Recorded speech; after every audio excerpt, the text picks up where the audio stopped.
The night was unusually quiet.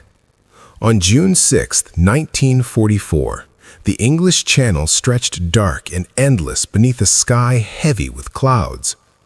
Thousands of ships moved silently across the water, their engines low, their lights dimmed. It was the largest invasion force the world had ever seen, but in that moment, it felt fragile, human, uncertain. Across the sea lay occupied Europe. For years, Nazi Germany had controlled much of the continent. Cities had fallen, borders had vanished, millions lived under fear, rationing, and violence. D-Day was not just a military operation. It was a gamble meant to change the course of the entire war. As dawn approached, landing craft rocked violently in the rough water.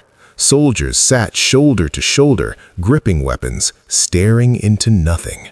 Some prayed, some vomited from fear and waves. Others remained silent, knowing that within minutes, history would demand everything from them. When the ramps dropped, chaos erupted. Machine gun fire tore through the air. Explosions shattered the shoreline. Water turned red as men ran, fell, disappeared. There was no single hero, no clear front line, only confusion, smoke, and survival. The beaches were wide, open, merciless. Every step forward felt impossible. Above, the sky roared. Paratroopers had already dropped behind enemy lines in the darkness. Many landed far from their targets: fields, forests, flooded marshes. Some never regrouped. Others fought in small, scattered units, cutting communications, capturing bridges, sowing confusion. The plan was perfect on paper. Reality was chaos. Along the coast, concrete bunkers fired relentlessly. Defenders had the high ground, the advantage, the preparation. Yet the attackers kept coming, wave after wave. Boats destroyed, equipment lost. Men pushed forward with nothing but determination and momentum. Hours passed. On some beaches, progress was measured in meters. On others, entire units were pinned down, unable to move. The sea kept delivering more soldiers into the storm. Retreat was not an option. Behind them lay only water. Slowly, painfully, the tide began to turn. Naval guns pounded enemy positions. Small groups found gaps in defenses. Cliffs were climbed under fire. Bunkers were silenced one by one.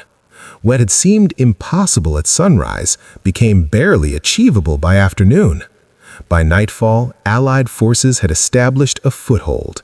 It was fragile, costly, incomplete, but it was real. Thousands lay dead or wounded. The beaches were littered with destroyed vehicles, abandoned weapons, and silence broken only by distant gunfire. Yet, for the first time in years, Western Europe had been breached. The wall had cracked. D-Day was not the end of the war, but it was the beginning of the end. In the weeks that followed, more troops poured in. France slowly began to break free. Cities would be liberated, camps discovered. The full horror of the war would come into view, but none of it would have happened without this single day. A day planned for years, a day fought minute by minute, a day where victory was not about glory, but endurance. D-Day proved that wars are not won by legends alone, but by countless unnamed individuals moving forward when every instinct tells them not to. It reshaped modern warfare, altered global power, and decided the future of continents. The beaches are quiet now. Waves still roll in, wind still moves the sand, but beneath that calm lies a memory of sacrifice that changed the world forever.